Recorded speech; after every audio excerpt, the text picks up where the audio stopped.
নমস্কার বন্ধুরা, রাজকন্যা রান্নাঘরে আপনাদের সবাইকে স্বাগত। আজকে আমি বাঁধাকপির পকোড়া রেসিপি আপনাদের সঙ্গে শেয়ার করব। এটি সন্ধ্যাবেলা স্ন্যাক্স হিসেবে চায়ের সঙ্গে খেতে খুবই ভালো লাগে। খুব সহজে এবং খুব অল্প উপকরণে হয়ে যায়। তো আপনারা শুরু থেকে শেষ অবধি ভিডিওটি দেখতে থাকুন, আশা করি আপনাদের ভালো লাগবে। এখানে আমি একটা 500 গ্রাম ওজনের বাঁধাকপি নিয়েছি, আর বাঁধাকপিটা ভালোভাবে ধুয়ে নিয়েছি। এখন এটা আমি কুচি কুচি করে কেটে নেব।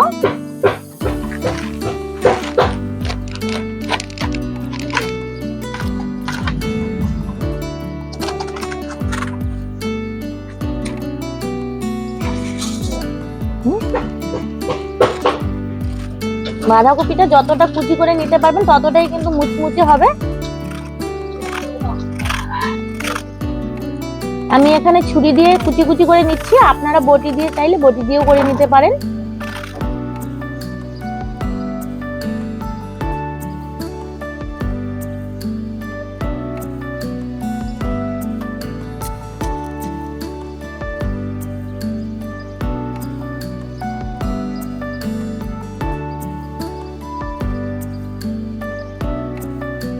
বাঁধাকপিটা আমি কেটে নিয়েছি। এখন এতে আমি হাফ চামচ লবণ দিয়ে দিচ্ছি।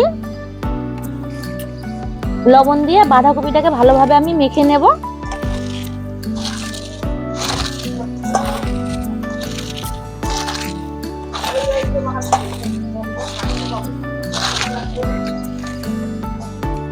লবণটা বাঁধাকপির সঙ্গে ভালোভাবে মেখে নিয়েছি। এখন এটা আমি 10 মিনিটের জন্য রেখে দেবো, তাহলে বাঁধাকপিটা অনেকটা নরম হয়ে আসবে আর বাঁধাকপির এক্সট্রা জলটাও ছেড়ে দেবে। বাঁধাকপির পকোড়াতে দেওয়ার জন্য এখানে আমি দুটো মিডিয়াম সাইজের পেঁয়াজ নিয়েছি, লঙ্কা নিয়েছি, ধনেপাতা নিয়েছি। এগুলো আমি কুচি কুচি করে কেটে নেব।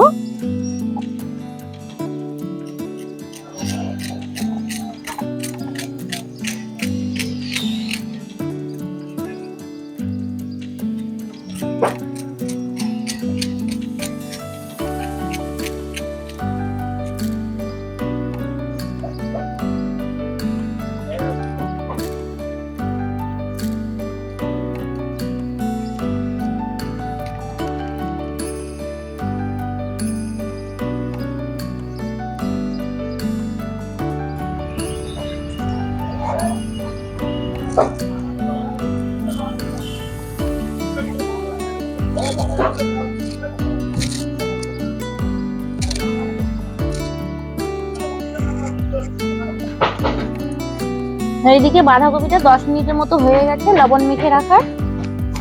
দেখুন বাঁধাকপিটা কতটা কমে এসেছে, আর এই যে জলও ছেড়ে দিয়েছে। জলটা চেপে চেপে আমি বাঁধাকপিগুলো তুলে নেব।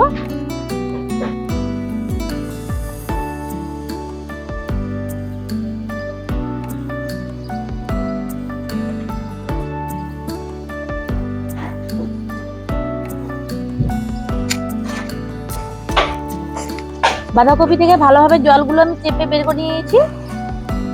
এখন আবার আমি গামলায় ঢেলে নিচ্ছি।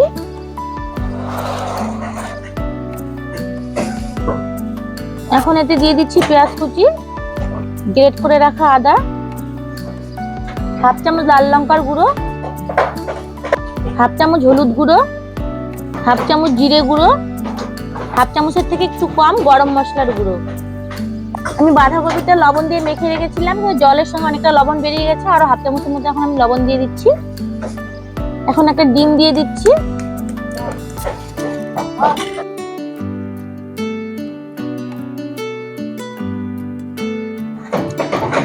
এখন মশলার সঙ্গে বাঁধাকপিগুলো ভালোভাবে মেখে নেব।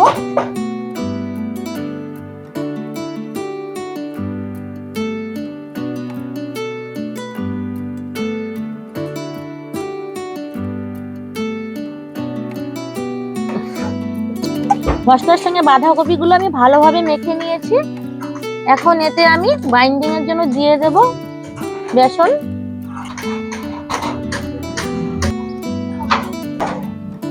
এখানে আমি 4 চামচ বেসন দিয়ে দিলাম, আর 2 চামচ দিয়ে দিলাম চালের গুঁড়ো।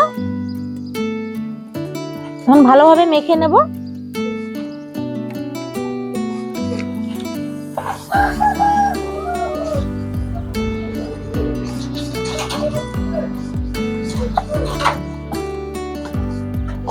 বেসন আর চালের গুঁড়োটা যেন বেশি না হয়ে যায়, বেশি হয়ে গেলে পকোড়াগুলো মুচমুচে হবে না। এখন দিয়ে দিচ্ছি কাঁচা লঙ্কা কুচি আর ধনেপাতা কুচি।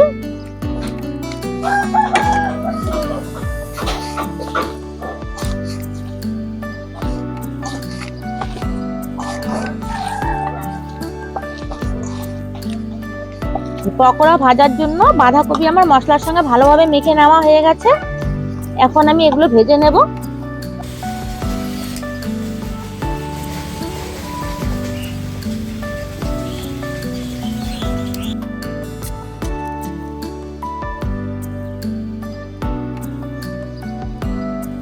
কড়াই গরম হয়ে এসেছে, কড়াই দিয়ে দিচ্ছি পকোড়া ভাজার জন্য সাদা তেল।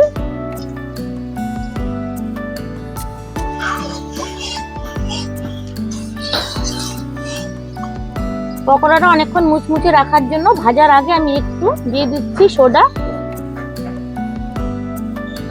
আর 2 চামচ দিয়ে দেবো আমি গরম তেল।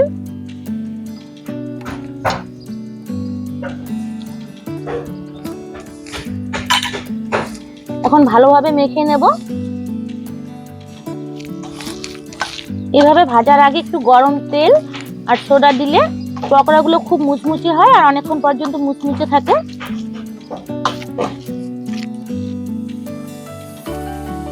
তেলটা ভালোভাবে গরম করে নিয়ে আমি উনুনের আঁচ কমিয়ে দিয়েছি। খুব বেশি আঁচে পকোড়াগুলো ভাজা যাবে না, পকোড়াগুলো নয়তো তাড়াতাড়ি লাল হয়ে যাবে উপর থেকে আর ভিতরে কাঁচা থেকে যাবে।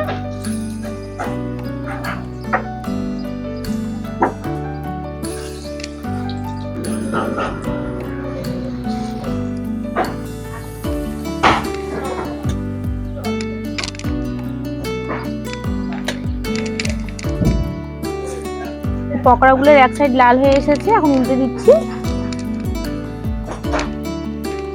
উল্টে পাল্টে চারদিকে লাল লাল করে ভেজে নিতে হবে। এই পকোড়াগুলো আমি চারদিকে লাল লাল করে ভেজে নিয়েছি, এখন আমি নামিয়ে নেব।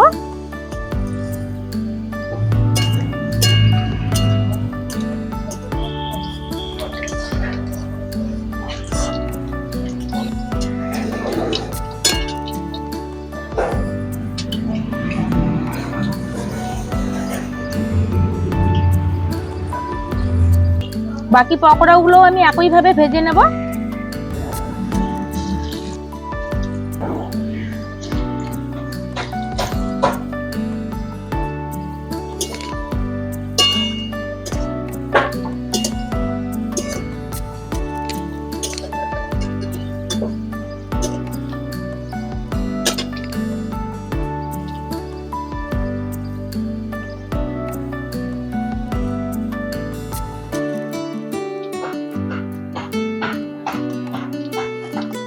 যে দেখুন বন্ধুরা, আমার গরম গরম পকোড়া একদম রেডি।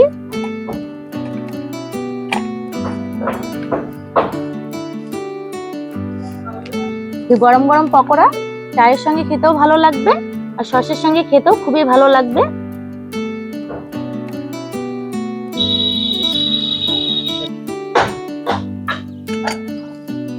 এই যে দেখুন বন্ধুরা, তৈরি হয়ে গেল বাঁধাকপির মুচমুচে মুখরোচক রেসিপি। তো আপনারা এভাবে বাড়িতে বানিয়ে খাবেন বাঁধাকপির পকোড়া, দেখবেন খুবই ভালো লাগবে খেতে চায়ের সঙ্গে। আর বানানো তো খুবই সহজ আর খুব অল্প উপকরণই হয়ে যাবে। তো আশা করি আজকের রেসিপি আপনাদের ভালো লেগেছে। ভালো লেগে থাকলে ভিডিওটিতে লাইক করে দেবেন, শেয়ার করে দেবেন। আর আমার চ্যানেলটিতে নতুন বন্ধু হয়ে থাকলে চ্যানেলটিকে সাবস্ক্রাইব করে দিয়ে আমার পাশে থাকবেন। তো ভিডিওটি এখানে শেষ করছি, সবাই ভালো থাকবেন। দেখা হচ্ছে পরবর্তী কোনো রান্নার ভিডিও নিয়ে।